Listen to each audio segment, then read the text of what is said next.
Okay, here's another look at the mud face. We got it kind of taken apart. 1972 LS5 454 Corvette. We're peeling the nose off of it to some degree. The top surrounds off both fenders, lower valence.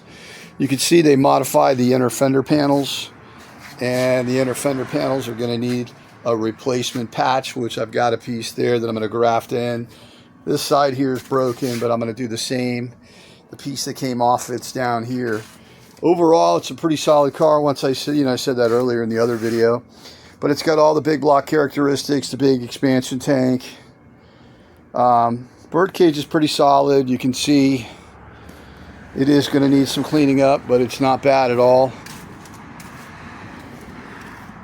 Had somebody mention the rear of the car, the luggage rack was in the wrong place. It's just sitting there. It's not in the wrong place.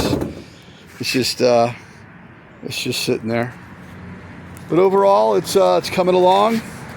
Should be working on the fiberglass aspect of it sometime next week.